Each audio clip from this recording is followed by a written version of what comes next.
Welcome to Self-Made Wealth Week 6.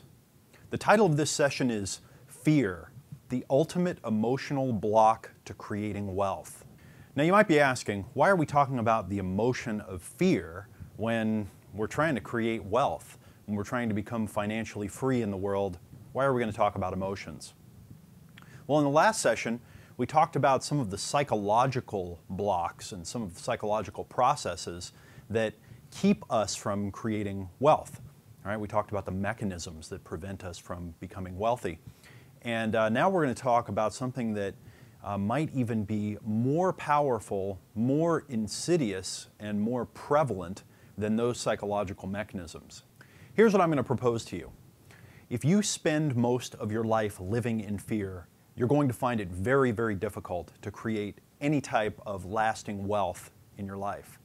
If you let things make you feel fear, if you're triggered into feeling fear, if you have circumstances, relationships, situations, habits that put you into the emotion of fear, then you're going to have to be fighting. It's going to be like trying to paddle your canoe up a very strong river to get to the state that we're calling wealth. So in this session, we're going to talk about fear. We're going to talk about what it is, how it affects us, and ultimately how to overcome it and use it as an ally in creating wealth.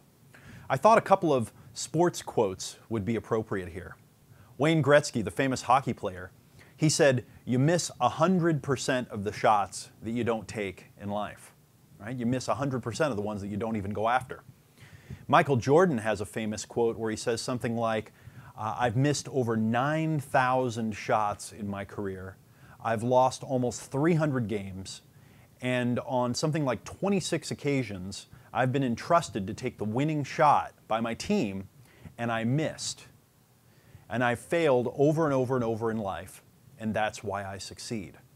Now, I think these are interesting metaphors for us to use here as we begin to talk about fear and creating wealth, because it's clear that these two guys who are at the top of their game, okay, at the peak of performance, they got something, they understood something at a very deep level that most of us just never get, that most of us never understand. And that is that in order to create big success in life, in order to really create something huge, that you got to go for it and you've got to overcome your fear. You got to get past your fear. So first the question, what is fear? And we could go off and talk about this for a long time because that brings up the question, what is an emotion? And a way that I think is useful to think about emotions is an analogy that I got from Jeffrey Miller. He's a great evolutionary psychologist that I interviewed a few years ago. And he says, emotions are kind of like channels that we put our mind and body on. When you're under the influence, so to speak, of one emotion, it changes how you perceive the world, how you interpret things, and how you act. So if someone says something to you, if you're in a state of ecstatic joy, you're going to hear it and interpret it in one way. Whereas if you're in a state of terrifying fear, you're going to interpret it in a very different way. If I'm in a state of ecstatic joy and happiness and optimism and I'm walking down the street and I see a big dog running toward me, I might think, oh wow, great, a dog, maybe he wants to be pet, maybe he wants to play. Whereas if I'm in a state of extreme terror and I see a big dog running down the street toward me, I might become completely frozen, and in fact, that state might transfer over to the dog, and I might take a dog who's in a happy state, and I might help him to become angry and mean and aggressive toward me.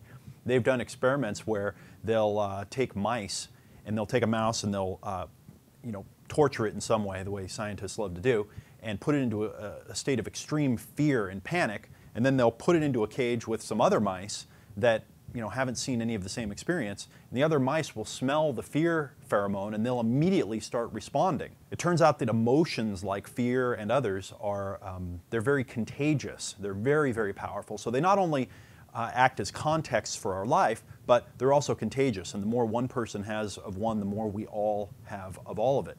Now, I think that fear is particularly interesting because in a way, it's the most powerful of the negative emotions. There's a great book called Thinking in the Shadow of Feelings by Dr. Reuven Bar Levav.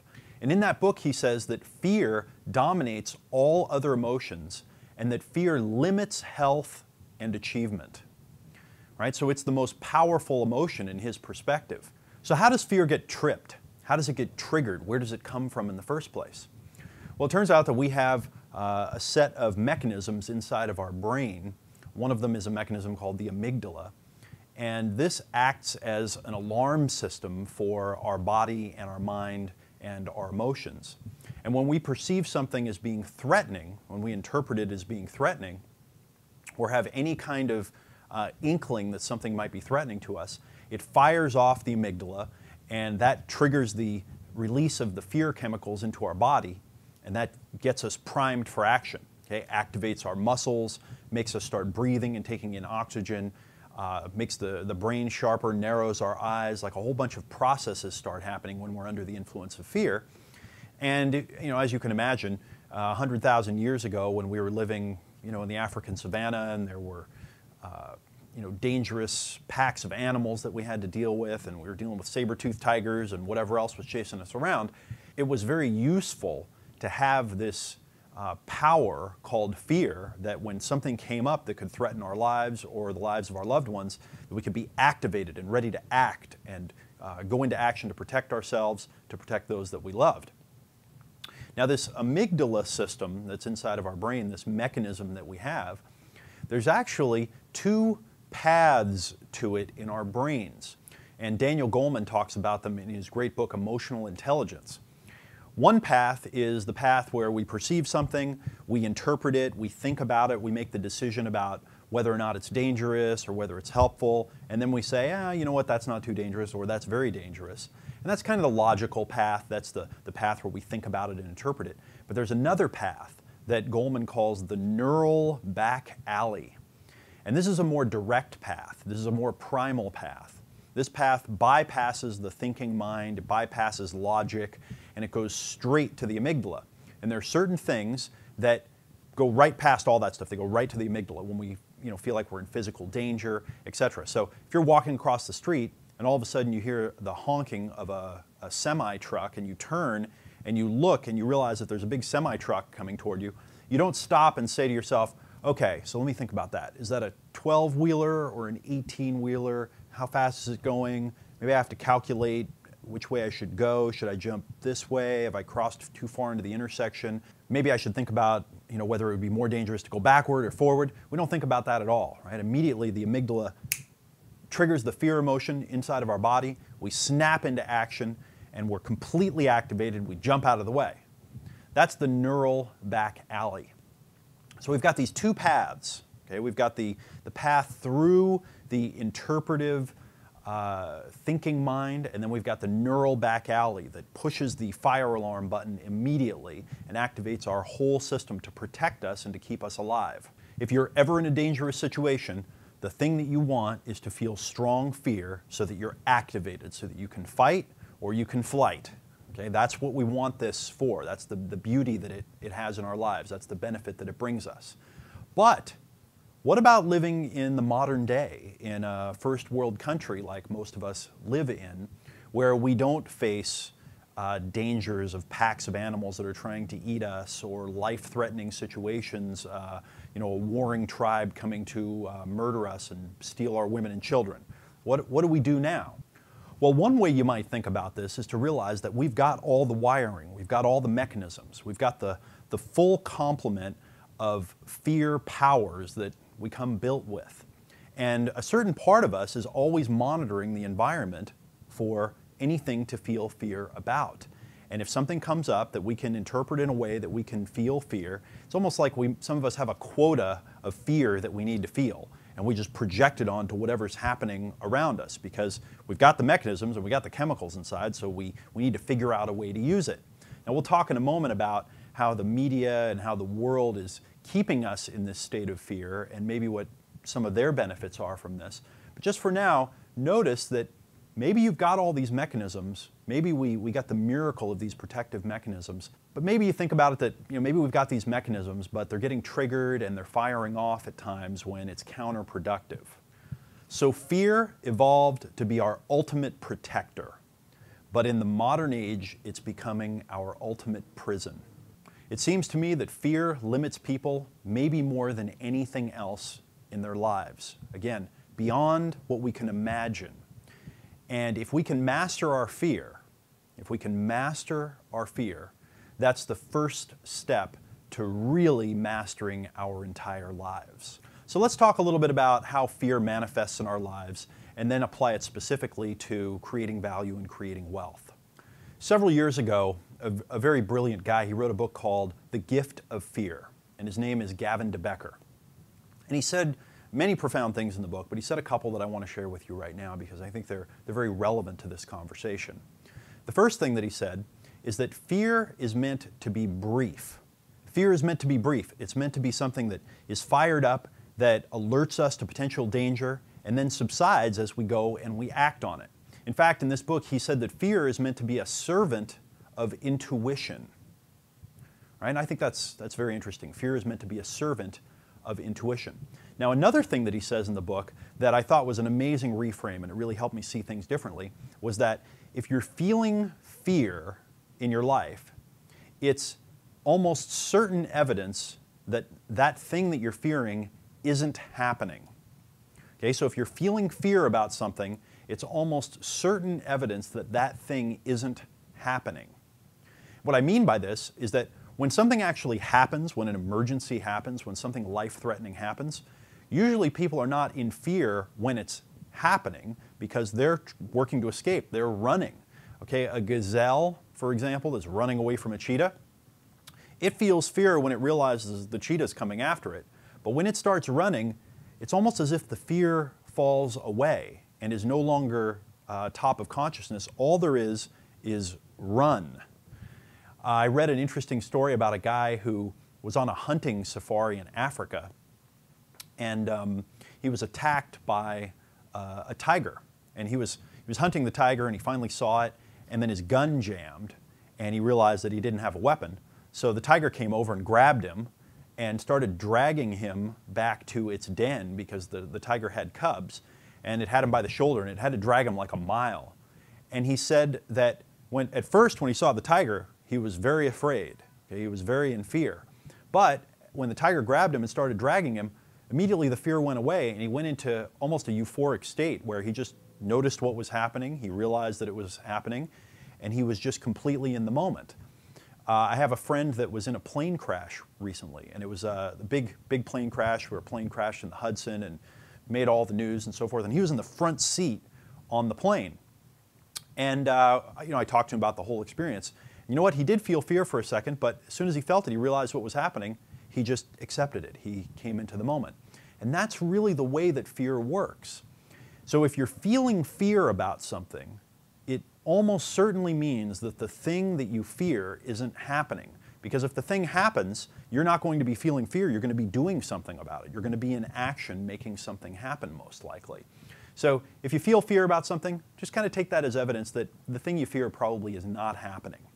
I'd like to talk to you about a distinction that I call the higher self and the lower self, as it relates to fear, value creation, and financial decisions and actions in your life.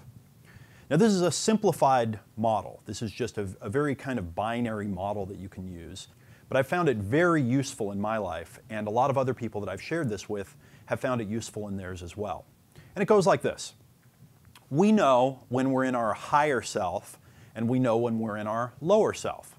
And by higher self, I mean positive emotions in our logical thinking mind. We can kind of see things as they really are. We know that everything's going to be okay. When we're in our lower self, we're in our older brains, our primal brains. We're in fear, anxiety, pessimism. We're afraid that bad things might happen.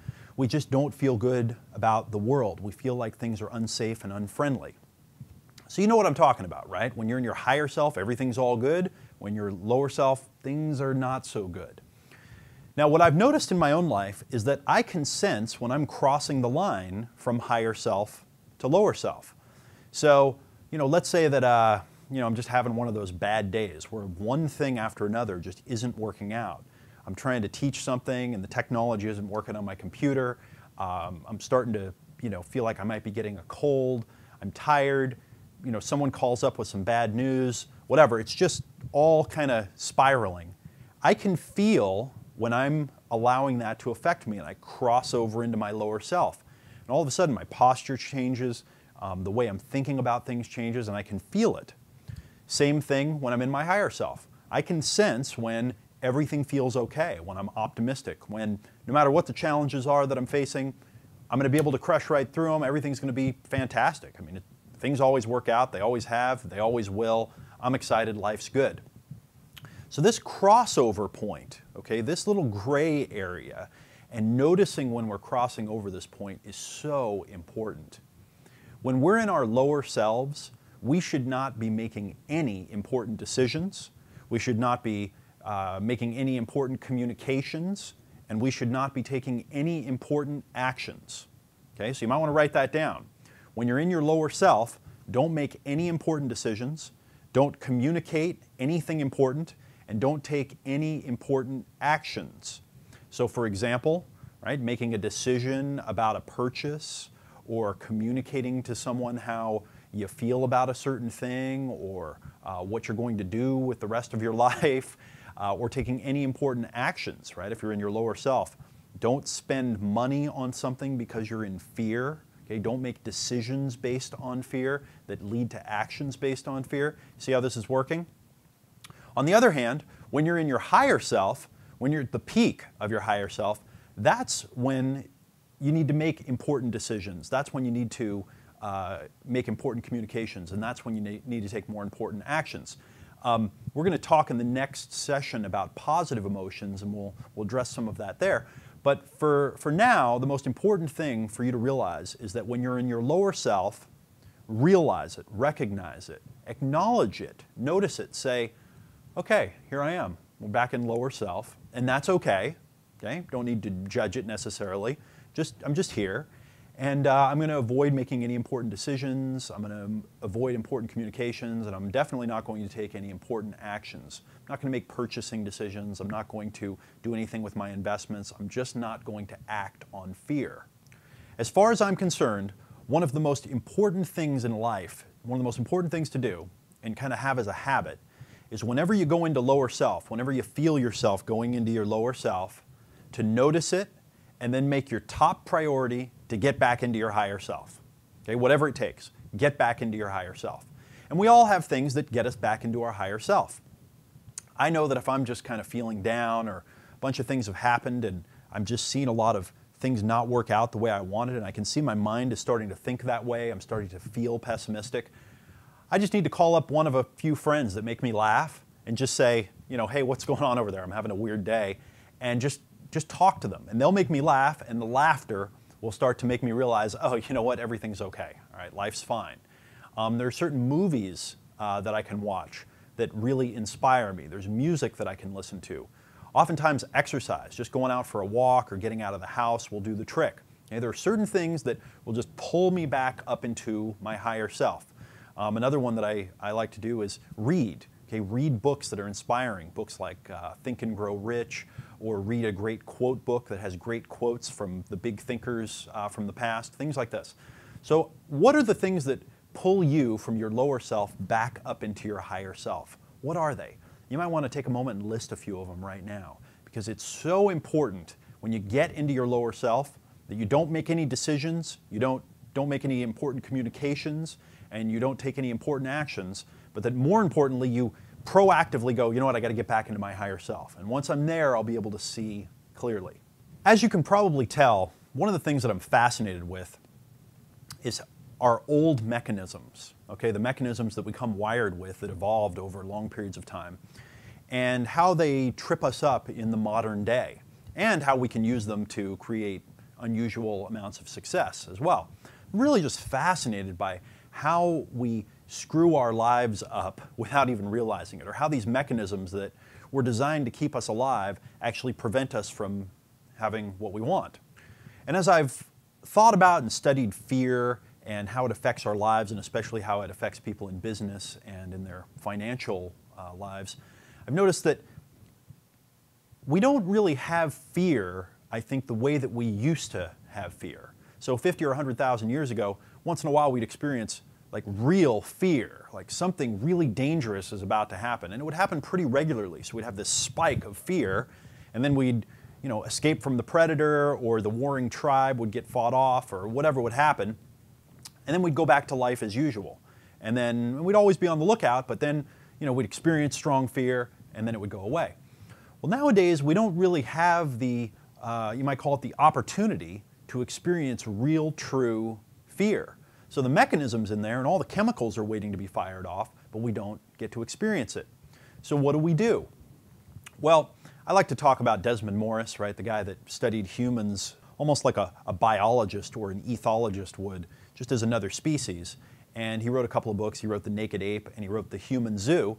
And what he says in The Human Zoo, again, is this idea that if you take animals and you put them in a zoo and you lock them up in these cages outside of their natural environment, they become lethargic, depressed, apathetic, and they stop acting like themselves. And what we humans have done is we've built the human zoo, where we've built these structures, these buildings, these homes, and we put door locks on them, and then we move into them, and we voluntarily go live in the human zoo. And guess what humans do when they're in the human zoo? Right, they become depressed and apathetic and lethargic, and they stop acting like themselves. Well, because we have these mechanisms inside of us that at some level are wired to protect us with fear, if we don't get to have real fear because we're not out in the wild anymore, we do substitutions. Right? We like to go to scary movies or ride dangerous rides, or some people like to live dangerous lifestyles and push the edge with driving fast or taking drugs or being too promiscuous and having unprotected sex with lots of people. We go through all these things that at some level make us feel more alive because we get back in touch with that primal part of us. But the reality is that none of that is real. Okay, that's all kind of artificial fear. And what I notice happening is as the fear level comes down, the anxiety level comes up. It's almost like we're starting to have a low-level fear that's just in the background about everything. So instead of just fearing dangerous things a lot, we have a little bit or a medium amount of fear for everything. And then once in a while, something that's maybe kind of a little bit bigger than the average will trigger a full-blown fear experience inside of us, even though it's really not that big of a deal in life. And the more I observe, the more I see that people really do look around. A lot of people really look around for opportunities to feel fear. Okay, so they're hunting for potential opportunities to feel fear. There are people in my family that, I live in California, and they'll call me up and they'll say, I heard that there's a fire somewhere, 200 miles from Los Angeles, and I'm calling to make sure you're okay. And I'll say, you know where I live. You know the fire's hundreds of miles from here. What are you doing? Well, I'm just worried about you, and I'm just, calling to make sure you're okay. Right? Looking for an opportunity to feel fear. Like almost as if I get to feel fear, then I win some game of some kind. And I think that if we feel anxiety and fear and we just let this dominate our lives, if we become focused on fear and anxiety and on the negative things, that we'll eventually program ourselves that that's the way that the world is, and we'll actually become victims of what's called learned helplessness. And we'll just think, I can't really do anything because anything that I do might ultimately hurt me in some way. There's a condition, a medical condition called agoraphobia, which is basically fear of everything. And there are people that have lived in their homes and not walked outside the walls of their homes in decades because they're just afraid of everything. I was actually having a conversation with Tony Robbins, and he talked about how he took a woman who had agoraphobia. She lived in her house for, I think it was like 25 or 30 years and had not even walked outside in that period. And 30 days later, he got her to climb Mount Kilimanjaro. And the way he did it was he introduced this woman to a blind mountain climber. And the blind mountain climber helped her reframe the situation and climb to the top of Kilimanjaro. Now, most of us don't have a Tony Robbins in our life, and we don't have a blind mountain climber. So we've got to wake up to the reality that we're allowing fear to dominate our lives, and we're allowing anxiety to just exist in the background at a low level. We got to go become our own blind mountain climber. We have to pull ourselves up out of it. A few of the ways that we become programmed to feel fear and that we become on the lookout for things to interpret as fear. One of them is the general news. I think that the general news is one of the most destructive forces that we humans have invented. Why is it so destructive? Well, on the one hand, I read one analysis that said that there are something like 13 negative stories in the news for every one positive story. But that in our lives, in reality, there are 100 or 1,000 positive experiences that we have to every one negative. So it's so skewed, it's so upside down and backwards that it's just not even close. It's like there's a scientist that has this phrase, and he calls some things not even wrong, because it's so not right that it's not even wrong. And that's kind of the way the general news is. It's not even wrong. It's like not even bad. It's past all of that because it's so destructive and it's so not realistic and not reality. If you talk to people, by the way, that read the general news all the time, they oftentimes they become these just pessimistic people that really think that people are bad, everything out there is going to happen is going to be bad, everything's wrong. The next thing that happens is just going to screw us all up. We're all going to hell. Probably the most useful analogy that I heard, and I don't remember where I heard this, unfortunately, but it's great, it stuck with me, is we tend to focus on negative things that are happening around us that are dangerous, or where there's something that could harm us in some way. We focus right in on them because if we have fear and the fear protects us, then we live, right? We're about twice as motivated by negative things, moving away from negative things, as we are moving to positive things. I think that evolved into us because those that were afraid of dangerous things, they lived and they passed on their genes to others, right? It's pretty logical to me. But let's say that you lived on an island a couple of thousand years ago, and you were isolated from all other people and all other islands. And let's say that there was a tribe of humans that lived on the island that you were part of, and there were 200 people in the tribe. And every day, the people in the tribe went down to the ocean and fished for some of their food. And let's say that every 10 years, a shark came and bit someone. Okay? Every 10 years, a shark came and bit someone. Some of the bites were fatal, some of them were just very damaging, but the person lived. But it was every 10 years. So when a shark bit someone that day, all right, everyone would come in, and for the next several days, everyone would be very afraid of the water. And everyone would probably go hungry because no one would want to go in the water because of the shark attack. Well, maybe a week later, a few people would say, you know what, I'm hungry, and sharks don't come that often, so I'm going to go down and fish. And everyone started fishing, and 6 months later, they were finished mourning. Now they were fishing every day. A year, 2, 3 years later, it was like a distant memory. Okay, maybe once in a while they talked about the shark attack from a few years ago. And they went back to life. Most of the time, the sharks weren't really on their mind. Okay, maybe a little bit here and there, but just happened every 10 years. Not that big a deal. A risk of life. But then let's say that some people arrived from the New World, and they said, we've got this thing called television, and we can set up some television here on your island, and the whole group can sit around the television every night. And what we're going to do is we're going to string together all of the 50,000 islands that are in this neighborhood, and we're going to have the news on every night from each of the islands. And we'll leave a camera here so you guys can film what's going on. And so every night the tribe got together and sat around the television, and all of them watched the 3 shark attacks that happened that day on some island somewhere. Okay? Now, what state of mind is the group going to be in all the time, right? They're all going to be in a state of fear all the time because every day they're seeing these violent shark attacks. It's going to completely change how they see the world. That's what I think the general news offers most of us that watch it. We just get to see the few shark attacks that happen, and then we get to think, oh, that's the way the world actually works. Gives us excuses not to act, to feel like victims, to have our stories, and on and on and on. General news is very damaging. Another one that really damages us and puts us in fear is negative gossip. Something like 2/3 of all human communication, okay, 2/3, 66%, is gossip. Gossip.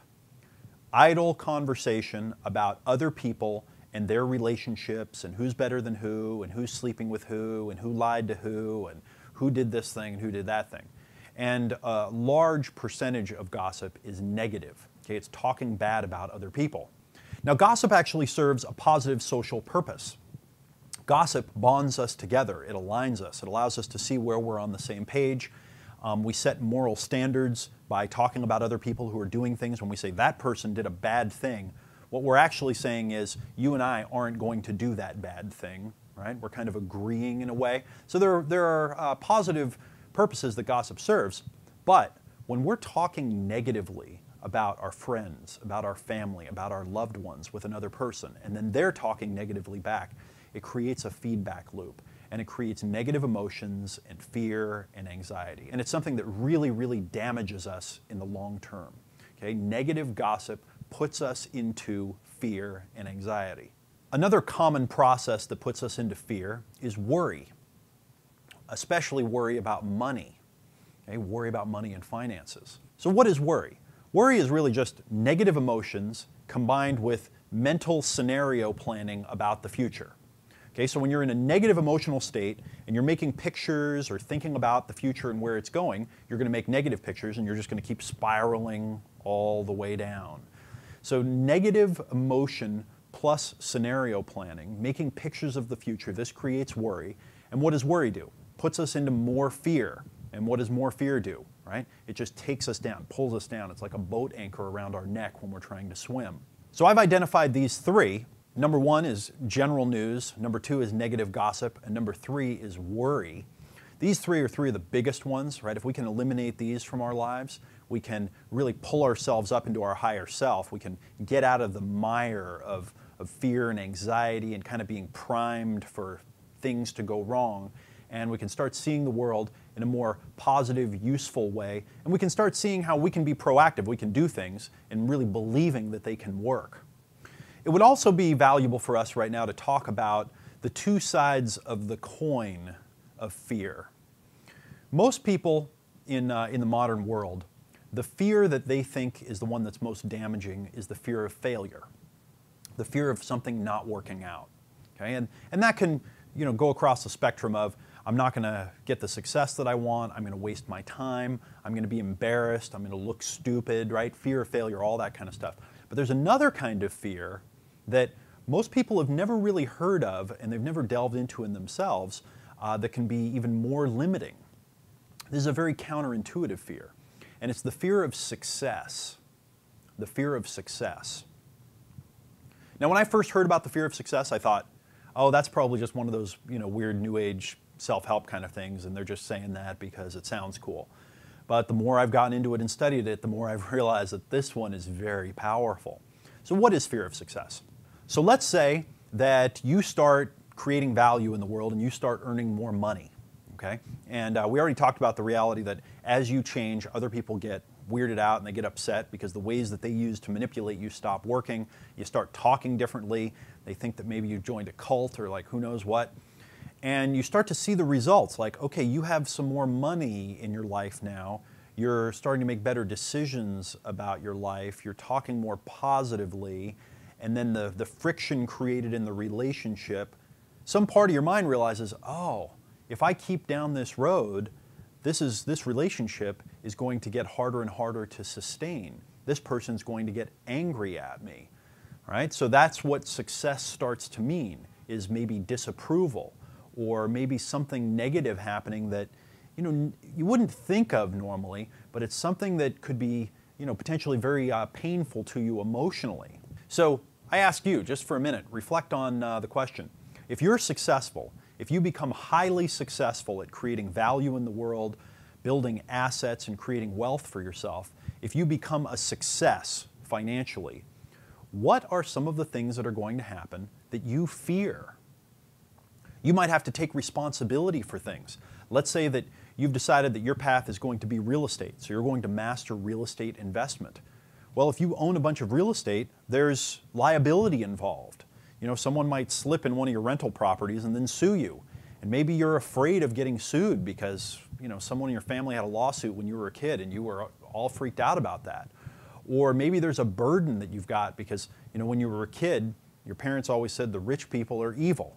And so there's a conflict, right, where you realize, wow, if I become wealthy and my parents start to think of me as rich, they're going to think I'm an evil person. Okay, that can trigger fear of success, right? We start to feel the emotion of fear around success. Again, counterintuitive, but something that we must address and we must notice when it comes up. So I'm giving you this model so that you see it, you notice it as it starts happening in your life, and you know what it is, and you know how to deal with it. Okay? So when you experience fear of success, just accept yourself, acknowledge it, make the decision. Is this worth pushing through? In most cases it is. Take responsibility, realize that you're going to have more responsibility as you become more successful, and accept yourself as you are. Okay? Push through that fear of success. I'd like to talk about two classifications of financial fear. So we've got kind of two buckets to think in. One type of financial fear is the fear of loss, okay? Fear of losing something. The other type of financial fear is the fear that comes up that prevents us from doing the things that create wealth. So there are ways that our fear keeps us poor, and there are ways that our fear prevents us from creating wealth. We need to look at both of them. Now, we talked in an earlier session about why humans are bad investors. Okay, right? So when we go invest in a stock and we buy the stock and the stock price starts going down, we often hold on to it because we're afraid of loss. We don't want to lose money, so we keep holding on to it, and even if it goes to zero. Likewise, if we buy a stock and it starts going up, we often sell it. Why? Ironically, for the same reason. Because we've made a little profit, we want to take the profit off the table because we fear that we might lose it if we don't sell. So amateur investors, they hold on when investments are going down and they sell them when they're going up, which is exactly the opposite of how professional investors behave. Professional investors, if they buy a stock and it starts going down, they sell it. Why? Because they know that whatever their analysis was just one piece of the equation. There's actually reality out here as well. Or if a professional investor buys a stock and it starts going up, they hold on to it because they know that most of the money is made in those few that really go up a lot, and so they want to hold on to it because that might be one of the few that actually makes them a lot of money, that actually makes them a lot of value. Also, in our previous sessions, we've been talking about the idea of creating value for others, whether we're getting something back in return or not.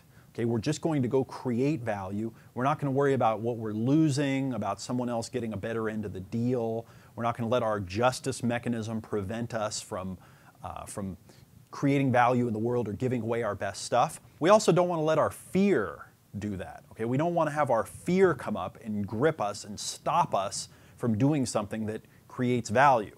It's challenging enough to have the justice mechanism in the first place, the one that doesn't want to let someone else get one over on us. But when we feel fear on top of it, that's almost certain death to value creation. So we've got to notice that.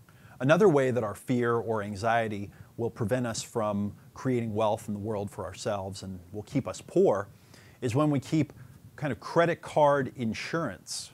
Have you ever gotten a credit card and it had a zero balance on it, and you looked at it and you thought, I don't really need this credit card.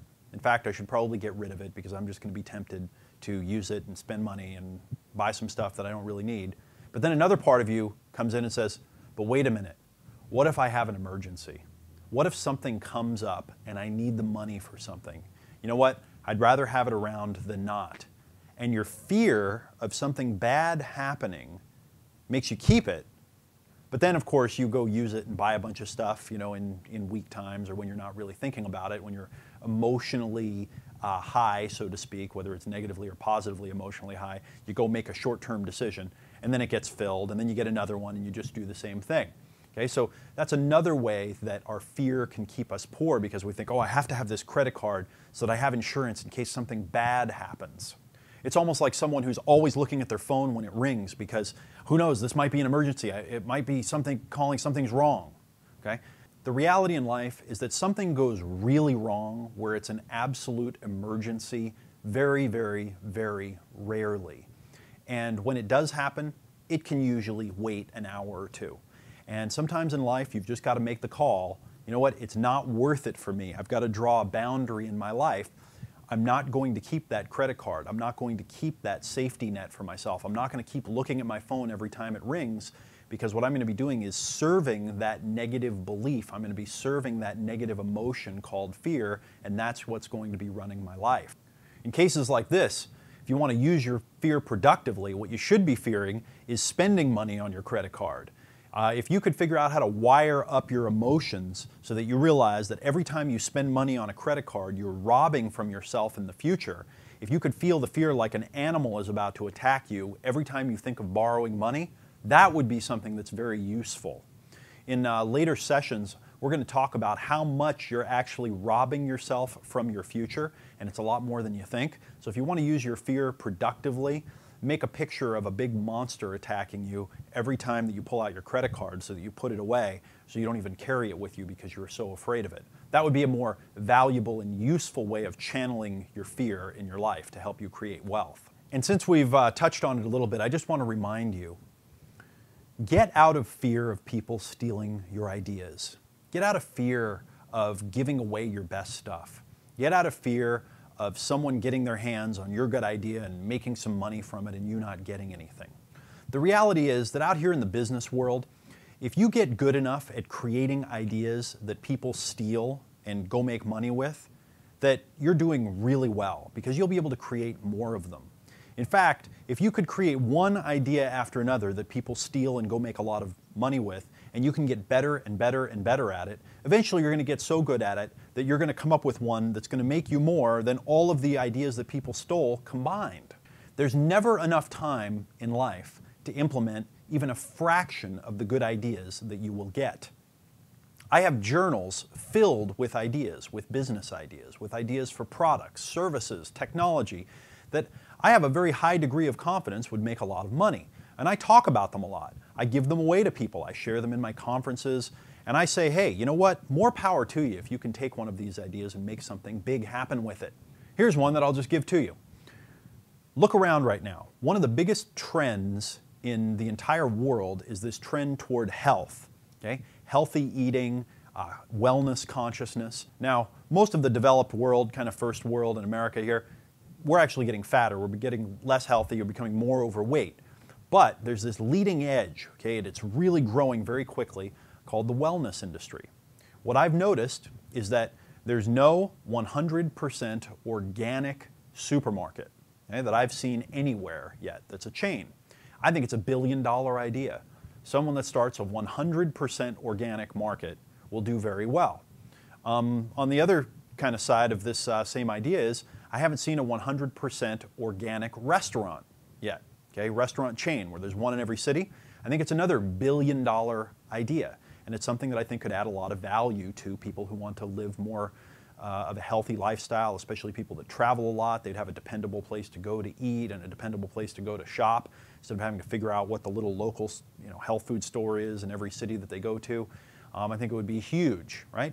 There they are, two probably billion-dollar ideas. Take them, execute them.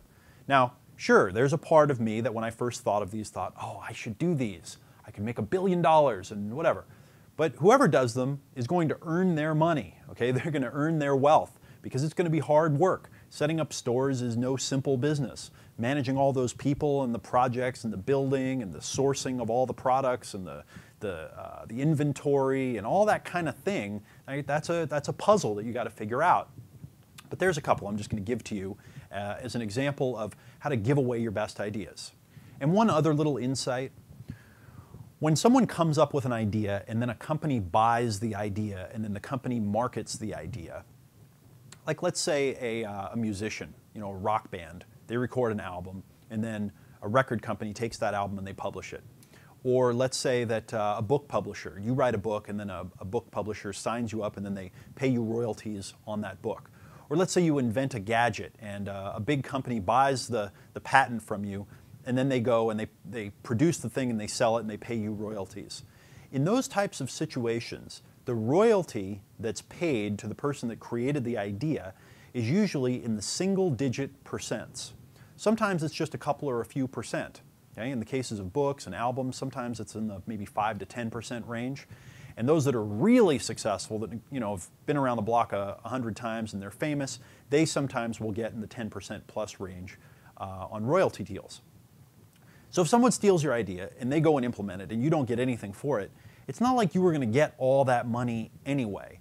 Even if you sold the idea to them and you did all the paperwork and you took the idea all the way to its finished state, you probably still would only get a little bit, a little handful kind of thing.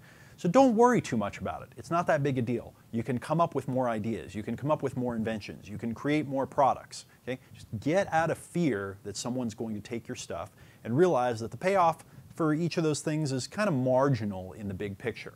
Just be confident that you can create more value. You can always create more value. Don't be afraid that you can't create value, because you can always create value. So before we get to the exercises here, I want to recommend 3 fear deprogramming steps that I'd like you to take starting immediately in your life. And these are based on a couple of the ideas that we just talked about. The first one is no more general news. Okay, no more general news. Don't watch the evening news. Don't read general news on the internet. Don't subscribe to general news. Just don't pay attention to that stuff anymore. Stop.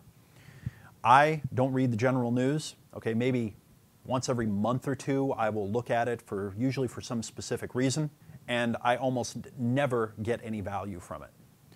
There's a great book called The Contrarian's Guide to Leadership by Mr. Sample, the guy that runs USC. He's the dean over there. And he talks about how if you stop reading the news, everything's going to be okay. And in fact, you're probably going to have a better outlook, of a more realistic and a more accurate outlook of what's happening in the world, because you're going to get your news filtered through other people, so you're going to get multiple perspectives on the same thing. So stop reading the general news. Just put it aside. Just do a news fast. You're not missing out on anything. You can trust me on this one. Try it out. You'll see. If you want to read the news in a particular industry, and you want to read a high-quality publication where it's specific news about a specific topic, and there's experts who are giving balanced perspectives, that's something that's different. But general news, just get rid of it. Not helping you. In fact, it's hurting you a lot. By the way, remember how the news came to be. Okay? The newspapers and the news TV shows and the news websites, these are run by huge media conglomerates. Okay? These are multi-billion-dollar corporations, and the way that they make money is they have advertising that's running next to the news. Okay? News is a money-making thing. It's not something to help the world or to be a public service. Okay? The news is written so that it gets the most possible attention. That's why it's so negative, and that's why it's always kind of so jacked up and trumped up and amplified, because that's what gets the human chimpanzee brain to pay attention. Oh, disaster, problem, bad thing, fear. And then the ad is running right there, and so they can sell more ads and for more money. So just kind of remember that as you're letting go of the news, that this whole thing was created as an advertising revenue model. This isn't something that was designed to help us. And those that are writing the headlines in the news, they're paid very well to get and keep your attention. And they've just learned that the negative stuff is what does it. So let go of the news. Step 2, no more negative gossip. If you've got people in your life that you talk to about other people, and you say things that are negative, and they say things to you that are negative about other people, okay, the problem is probably not necessarily them, it's probably you. Okay? The problem is you, because you like to do it. You're addicted to it. It's something that you've just gotten into, and you think that that's the way that it's supposed to be. So one of the things you got to do is you got to let those relationships go a little bit, because sitting down and saying to that person, we're not going to talk negatively about people anymore, that's probably not going to work. There's a thing called a social contract, which means if you behave a certain way with another person, people get programmed, that's our relationship, and that's what it's based on. You try to change it, you create friction, etc. So no more negative gossip. If you got people in your life that talk negatively about people, the problem's you. That's who you draw into your life. So start letting those relationships go a little bit when you find yourself getting into negative gossip, end the conversation, and start building relationships with people that just don't have the need to talk negatively about other people idly for no particular reason. Now, of course, there'll be times that'll come up where someone will do something that's damaging to themselves, and you and a friend will get together and say, hey, that person's screwing up in their life, and we got to talk about it so that we can help them. That's not negative gossip that's just idle and just to make ourselves feel better, or to make some excuse to take our negative feelings out on someone. That's actually useful, and that's different. But cultivate relationships with people that speak positively of others, and be wary of people that speak negatively of others and undercut them. And then step 3 is eliminate worry about finances. Worry about finances is one of the most damaging time wasters that you can possibly engage or indulge in your life. When you worry about finances, you almost never make positive decisions. You almost never do things that are productive. What happens is you worry about it, your self-esteem goes down, you make pictures of bad things happening in the future, and then you make short-term decisions that actually make things worse. So if you find yourself worrying about finances, it's important to stop, get yourself up into your higher self as fast as possible, and get into creating value.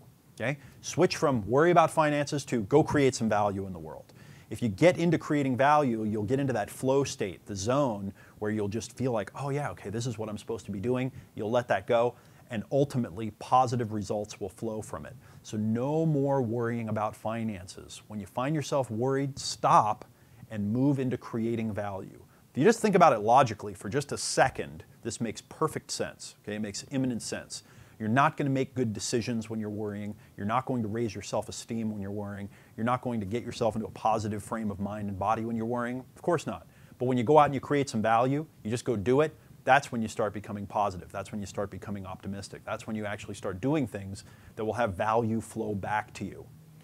So, no more general news, no more negative gossip, and no more worrying about finances. If we can do these three things, we'll start to really de-fear ourselves. We'll take the conditions out of our life that trigger and kind of cause fear and the addictive behaviors and habit patterns of thought, emotion, and behavior that lead to the triggering of fear. Okay, so let's do a couple of exercises to eliminate fear in our lives and really pull ourselves up into our higher self so that we can create value, so that we can build assets, and we can create wealth in our lives. The first tool that we're going to talk about here is called cognitive reappraisal. Cognitive reappraisal. And this is just fancy psychologist talk for we're going to think about the things that make us feel fear, and by thinking about them, we're going to reappraise them, we're going to see them in a different way, and they're not going to affect us in the same way. Ken Wilber, who's a really brilliant guy, he's written a bunch of books, and I was listening to an interview with him, and he said something very powerful in that interview. He said that when we talk about our demons, when we talk about those things and we think about those things in a removed way, those things that trigger fear and control us, that we objectify them and we rob them of their power to control our lives. Okay, so when we objectify our demons, when we turn them into objects, we take away their power to rule our lives. So what we're going to do is we're going to start by making a list of all the things in our financial lives that we fear. All the things that we fear. Now these might be things that we would consider to be fear of failure, or they might be things that we would consider to be fear of success. They might be things that we fear that might block us from creating wealth, or they might be fear of things that we do that actually harm us in some way, that go down into the negative zone. So what I'd like you to do right now, take out a blank piece of paper, turn in your journal, turn to a blank page, and write down the words, what do I fear financially? What do I fear financially? Okay? So go ahead and make a list of the top 10 things in your life that you fear financially. Okay? They might be bad things happening. They might be, if I do this thing, something positive will happen, but then it's going to lead to all these other negative things. What do you fear financially? So press pause right now, make a list of the 10 things that you fear financially, and then start the video back up. All right, so go do that now, list the 10 things, and then come back, and we're going to do some cognitive reappraisal on them. Okay, good. So now let's use two cognitive reappraisal tools. The first one is very simple, and it's kind of brute in a way. It's brute force, but it's very effective. And this one is to look at each of the worst things that can possibly happen and accept that they could happen and accept the potential consequences. So let's say that you wrote down, one of my biggest fears financially is bankruptcy. You might look at that and say, okay, let's assume that I go bankrupt. What's the worst thing that could happen? And think through all the things that might happen in your mind. There might be shame involved or embarrassment. You might lose something that's important to you, like your car, or you might have to move, or there might be something that would happen. You might have to move back in with your parents. I remember years ago when I left this very successful job that I had, and I had to go out and start my own business. I was very afraid because it was the first time that I really had to go out on my own, and I knew that I was going to have to do it all by myself. I wasn't going to be able to draw a paycheck. And I went through this whole process and I thought, what's the worst thing that could happen? And I realized that the worst thing that could happen was I'd have to move back in with my parents. I'd have to move home. I thought, oh, wow, can I handle that? I thought it through and I went, you know what? I could. I'd live through that. I'd be just fine. In fact, my mom would be celebrating if I moved home for a while. But so that, there's an example. So go down your list, look at each of the biggest fears that come up and ask, could you handle it? If it happened, what would you do? Right? Would it be okay? The answer is yes, it would be okay. You would make it, you'd survive it. And accepting that you'd survive it and seeing that everything would be okay will really help you to get past that fear. The other way that I'd like to cognitively reappraise each of these is I'd like you to look at them and ask yourself the question, what lesson would I learn if that thing happened? Okay, so if that fear came true, what lesson would I learn? What would be the bigger lesson? And how would that save me time, effort, energy, hassle, money in the future? How would it be a bargain in terms of the value I would get if it happened? So pause the video again right now and go down your list of items and really think through, if that thing happened, could I handle it? Could I live through it? And resolve that you could. See how you could. Imagine how you would make it through just fine. Because you know what? You always have. We made it this far. We can make it through whatever those fears are. And then look through the list again and ask yourself the question, what lesson would I learn if that happened? What very valuable lesson that would be a bargain in my life would I learn that would save me lots of time and hassle in the future? Okay, so pause the video again, go through and kind of objectify each of these, turn them into lessons, accept that you could live through each of them, really see how they would become an asset in your life if they did happen. Okay, pause the video, look through them, and then come back for our final exercise. Okay, good. Now that one's a little rough. Okay, that one's it's a very challenging exercise. You're doing a really good job now going through this. Because to face your fear, to face your demons, to face those things that really create anxiety and terror inside of you, this is one of the most courageous things that you can do in life. Courage is not the absence of fear. Courage is moving forward even when fear exists. It's walking straight into the fear and acting even though the fear is present. So you're really calling forth a lot of courage right now, and I admire you for doing that. The second exercise is a ritual that I'd like you to start using every day from now on. And this is the ritual of noticing when you're in your lower self and doing what it takes to get yourself back up into your higher self. Okay? Noticing when you've crossed that borderline over into your lower self, and then doing the things that you need to do to raise yourself back up into your higher self.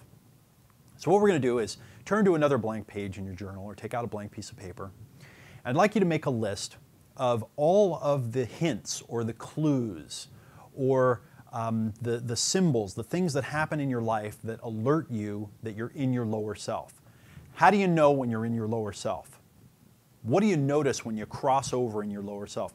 What is it that alerts you to, okay, I just crossed over into my lower self? How do you know that you've gone into your lower self? And make a list of all the things that trigger that happening. What are the circumstances, what are the situations that you find yourself in that trigger that? What are the relationships that when you enter into a conversation or you're in the presence of that person? What are the fantasies or the worries that you have that put you into your lower self? Okay? So what are the signs that you're in your lower self? What are the signs you're crossing over into it and that you're in there? And then what are the things that trigger it? Okay? I want you to make a list of all those. And then next what I'd like you to do is I'd like you to make a list of all of the things that get you into your higher self. What brings you up from your lower self into your higher self? What pulls you out of fear and anxiety and negativity and pessimism and worry and pulls you up into optimism and joy and a positive feeling of success and that you're in control of your life? What are the things that make that jump and that transition happen for you? Okay, so you got two lists, right? One is, how do you know when you're in your lower self? What are the cues? What are the things that are going on so that they could allow you to notice that you're there? And especially, what are the things that you notice as you're crossing over into your lower self that can be the hints or they can be the tripwires that alert you that you're going into your lower self? And then the second list is, what are all the things that you can do when you're in your lower self to bring you up into your higher self? What are the situations you can put yourself in? What are the thoughts you can think? What are the relationships that you can call on to pull you up into your higher self? So make those two lists right now. Pause the video, make the two lists, and come back for the final part of this exercise. All right, do that now. Okay, great. So here's what our practice is going to be. From now on, when we notice ourselves in our lower self, or even better, if we notice ourselves just crossing the line as we start to enter that state called our lower self, we stop, we become conscious, accept it. Accept our lower self, accept that that's happening, accept the fear that's coming in, or the anxiety, or the worry, or whatever it is. Just accept it. Be thankful for it, okay, because it really is there to protect you. But then immediately go and do the thing that pulls you up into your higher self. You might even practice it right now, okay? Is there a thought that you could think right now that would pull you up into your higher self? Something I've noticed is that making pictures of the people in my life that love me, making pictures of them smiling at me, pulls me up into my higher self. Just about anything can be going on, and I can just close my eyes and I can just make pictures of those people smiling at me one after another, and that pulls me up into my higher self. Creates joy and happiness and optimism. What's your version of that? Try it right now. Try whatever your version is. Practice pulling yourself up into your higher self. If you don't know what to practice, use the one that I just gave you. Make pictures of all the people in your life that love you smiling at you in your mind. Okay, practice it. Just notice how it feels to pull yourself proactively, okay, to take control of your emotions, to pull yourself up into your higher self.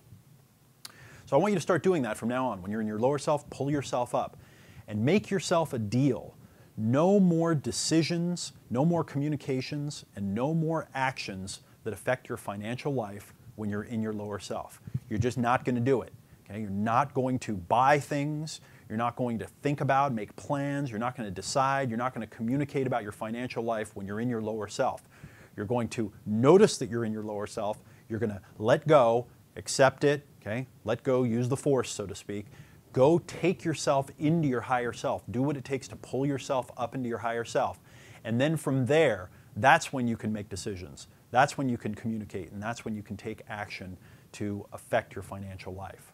And here's your affirmation. You might want to add this to what you're writing down daily, okay, from a couple of weeks ago. I make financial decisions, financial communications, and take financial actions only when I'm in my higher self. I make financial decisions, financial communications, and take financial actions only when I'm in my higher self. Okay, so use this information now to take control of your fear, to get yourself out of fear, to eliminate those circumstances and habits and routines and those unconscious things that put you in fear and anxiety. Use cognitive reappraisal when fears come up to really think them through, to accept that you'd be okay, to see that there could be a lesson learned in each of them. And notice when you're in your lower self so that you immediately just stop, let go, and pull yourself up into your higher self so that you only are making financial decisions, financial communications, and taking financial actions when you're in that higher self. Okay, great. You did a great job this week. This is some of the most emotionally intense work that we're going to do in the whole program. So take these tools, use them this week. Make sure and use them every day. When you notice you're in your lower self, just pull yourself back up to your higher self. Use them every day, and I think you're going to get great results. Okay, take this stuff, use it, and I'll talk to you again next week.